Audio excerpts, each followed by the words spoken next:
తెలియజేస్తున్నా. నేను చాలా సంక్షోభాలు చూశాను.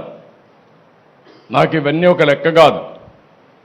నా పీరియడ్లో ఎవడో రౌడీ అనేవాడు ఎవడో రోడ్డు మీదకి వచ్చేవాడు కాదు. ఒకే మాట చెప్పాను, ఎవరైనా రౌడీ అనేవాడు రోడ్డు మీదకి వచ్చేదానికి వీలు లేదు, ఈ రాష్ట్రంలో ఉండడానికి వీలు లేదని చెప్పి నిర్మోహమాటంగా యాక్ట్ చేసి రౌడీయిజాన్ని అంత మునుపంత గల్లీకి ఒక లీడర్ ఉండేవాడు. అటు తెలంగాణలో కానీ ఇటు ఆంధ్రప్రదేశ్లో కానీ ఆ 9 సంవత్సరాలు రౌడీలు లేకుండా చేశాను. రాయలసీమ మొత్తం ముఠాలు ఒకరినొకరు కొట్టుకోరు చనిపోయేవాళ్ళు, కక్షలు పెంచుకునేవాళ్ళు, తరతరాలుగా ఆ కక్షలు కొనసాగేటివి. ఒకే మాట చెప్పాను, మా పార్టీ మీ పార్టీ అని లేదు, ఎవరైనా ఒకటే, ముఠానాయకుడిగానే చూస్తానని ముఠాలు అణిచివేశాను. ఈరోజు రాయలసీమలో ముఠాలు లేవు.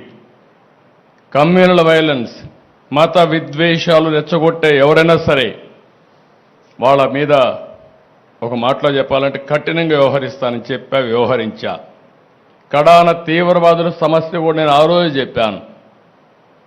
ఇది రాజకీయ, ఆర్థిక, సామాజిక సమస్య.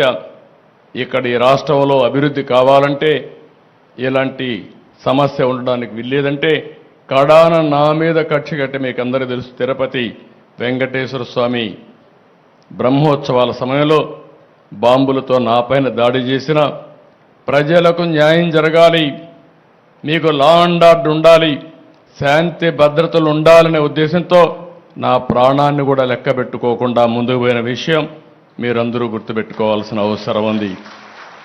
ఇప్పుడు నాకు ఒక పెను సవాలుగా తయారైంది.